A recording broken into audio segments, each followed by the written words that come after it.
I rolled up to the homestead still smelling like diesel, and saw a brand new sign planted in my land like a stranger had set a chair at my kitchen table. Welcome to Pine Ridge, private HOA community. And for a second I thought I'd walked into someone's prank. Until the steel gate and keypad came into view, and my truck felt like an intruder on my own property. Yeah, that happened, and if you think that sounds petty, hang on, because petty was only the opener. Let me back up a sec. The Baylor place goes back farther than the county courthouse, farther than any HOA charter, really. 112 acres of pine and scrub, a stone house my great-grandfather built in 1912 with rocks hauled up from the wash. The kind of place that makes your GPS feel embarrassed to try mapping it. Most weekends I'm there with a truck full of tools, no Wi-Fi, no neighbors within shouting distance, just the wind, the creak of the porch swing, and the long, quiet history of the property. I'd just finished re-roofing the main house, hand-cut shakes and all, and was thinking about the root cellar when the sight of that sign stopped my heart for a beat. At first I thought it was a mistake.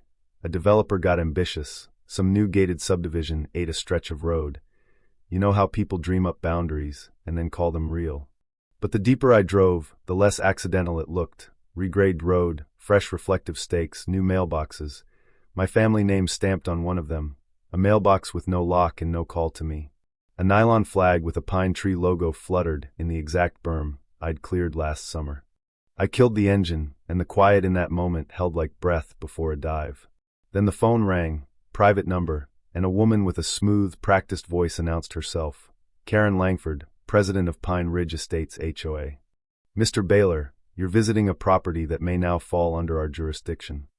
I told her plainly that my name was on the deed, that taxes had been paid in my family for generations, that my homestead predated any bylaw she had in mind. She chuckled, yes, actually chuckled, and told me they'd been reviewing historical cadastral maps, and that my parcel had been marked provisional. Stewardship, cooperation, a nice little sales pitch for the annexation of your life. I hung up. By the next trip up the mountain there was a steel gate across the access road, keypad bolted to a post, a blinking red light that felt personally affronting. My house front door had a neon orange tag slapped on it.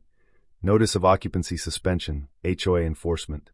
Power to the house was cut, not by accident, but by someone who'd submitted paperwork to the utility saying Pine Ridge requested suspension pending parcel status determination.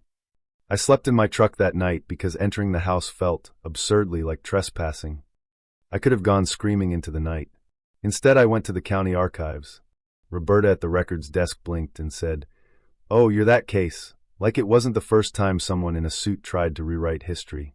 There it was in black and white, the 1911 homestead patent, signatures, ink stamps, a hand-drawn map that matched modern GPS coordinates. My name on decades of tax rolls, payments logged across the last century. Proof, the kind that clamps the mouth of a liar. I hired Susan Lerner, a property lawyer who treats land disputes like tactical warfare, and within a day we'd filed a temporary restraining order demanding the HOA cease enforcement, restore utilities, and remove the gate. The process server found the HOA office, a trailer by a new development, and served papers while Karen kept her glossy composure, telling Susan over the phone that this could have been handled with civility. The time for civility had been 2 actions ago, Susan said, and she filed an intent to sue for wrongful interference, trespass, fraud, you name it. In court, at the preliminary hearing before Judge Malene Rhee, Karen's team produced a historical zoning map, allegedly from 1948, showing my parcel inside Pine Ridge's supposed Phase 1. Susan's calm cracked only in the evidence she presented. The so-called vintage map showed a pond that didn't exist until 1983, and metadata buried in the PDF screamed created in 2021. The judge's face did something between disbelief and disgust. "This is deliberate overreach bordering on criminal," she said, and ordered a forensic review of all HOA submissions. That's when things started to unwind. An anonymous tip, and there's your twist, came from a junior HOA IT guy named Drew, who slipped us a zip file of internal emails. One subject line read, "You'll want to see this." Inside, board chatter about strategic annexation, instructions to get Cliff to modify the old county map cleanly, and a line from Karen that read, "We need this locked in before anyone from the Baylor family notices." Suddenly it wasn't a misunderstanding over plat lines. It was a scheme: manufacture vintage documents, file for provisional stewardship, cut off services, intimidate owners, flip land to a shell company set up to profit. We found the triangle of collusion. Karen as the HOA president issuing enforcement actions, Frank Dinsmore in land dispute resolution quietly signing off, and Desert Creek Holdings LLC, a shell company registered in Austin, with Conrad Langford, Karen's brother, listed as the managing agent. The contractor who'd been given grading bids for Phase 2 handed me printed proposals dated before I'd ever seen a notice. They'd already planned to level my barn and replace the homestead with 30-something luxury lots. The sick part was how neat it all looked on paper, until now. Once the court-appointed GIS expert confirmed map fabrication and the emails surfaced, state investigators moved fast. The DA's office picked up the case, subpoenas flew, financial forensics dug into bank transfers, and the Attorney General began asking questions. Within days, Karen and Dinsmore were in cuffs on local news. Karen wearing a cream blazer that suddenly felt ridiculous, charged with conspiracy, forgery, fraud, wire fraud. The state froze Desert Creek's accounts, halted development, and the fake signs came down. Walking the property the day the sheriff's tape was replaced by a sheriff's "Do Not Disturb" notice, power reconnected, gate gone, I remember a silence that wasn't empty, but heavy and relieved. Nothing had been touched. The oak table still bore the ring stains, the porch swing still creaked. The stonework we patched last year looked exactly like the work I'd done. But the aftermath had teeth. Civil suits for damages, motions to dissolve the HOA for fraud, and 4 other owners coming forward hearing similar stories. Elderly folks who didn't speak English well, people targeted because their paper trail had gaps someone could exploit. People like Drew testified. He said Karen personally ordered targeting of low-priority parcels, believing those owners would roll over. 2 former board members flipped and gave damning depositions, and the community began to wake up. Homeowners who'd mailed checks without reading the fine print, neighbors who suddenly wondered where their dues had gone. Even the HOA's own maintenance contracts were inflated. Conrad funneled work through side businesses, pockets filled while gravel and invoices multiplied. By the time the final hearing came before Judge Hendricks, the courtroom was crowded. Press, professors, law students, ranchers with sun-weathered faces.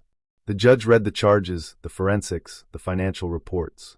Criminal convictions stacked up against Karen, document fraud, conspiracy to commit real estate theft, forgery of public records, sentences that felt, honest to God, like small payback for what they tried to steal. The civil judgment awarded damages for trespass, lost utility use, emotional distress, a number that made the defendants blanch and the community breathe in relief. They tried the old defense. We were misled, but the evidence was a neat, ugly tapestry, altered maps, internal emails, shell companies, and bids dated before the HOA ever contacted me. The judge didn't parse sympathy for a board that had willfully abused power. "This is organized theft," she said, and ordered preservation status on the homestead, legal armor against future resales or rezoning without state historical approval. That line, that final clause, felt like a hinge catching. The house wasn't just mine anymore. It was a public piece of history. There was a quiet day when I bolted a new sign to the gate, Baylor Homestead, established 1912, and drank a beer while the sun sank behind the ridge. The power hummed back to life, mail that had been misaddressed now got my name, and court-ordered restitution began to trickle through. The city froze Desert Creek's funds, Karen faced years in federal prison, and a statewide grand jury issued indictments that traced similar schemes across Arizona. 9 HOAs, shell companies, a pattern of predatory annexations aimed at anyone with tangled old paperwork. But victories are messy. A graffiti tag showed up on my fence. HOA traitor. One neighbor tried to block my access in a truck blaming me for shame. Those things stung, but the sheriff towed the truck and cited the man for obstruction. People who once clapped for convenience stood awkward in the aftermath, and some of them called the county to demand audits. That, to me, was the most important thing, the awakening. The community recognized it had been fleeced by someone inside its own ranks. So what's the takeaway here, besides the fact that a fake flag on your land can lead to a federal indictment? Maybe it's this: history and paperwork matter, and silence matters more. Those loopholes, those ambiguous plat lines, they're not accidents waiting to be claimed. They're invitations for people who think the law can be bent for profit. You can fight alone, or you can find the records, the neighbors, the lawyer who won't let you be quiet. Either way, the real crime is trying to steal someone's legacy, and make it look bureaucratic. Now I'll leave you with this. Would you have stayed quiet if you were me? If you found a sign in your land and a lock on your road? Or do you think when institutions fail, people should just pay up and move on? Drop your take below. Tell your own HOA horror stories if you've got M. And if this made you want to check your deed, go do it. Sometimes the smallest piece of paper is the biggest shield. If you like this story, hit like, subscribe, and share it with someone who thinks land and legacy don't matter, because sometimes history needs a loud friend.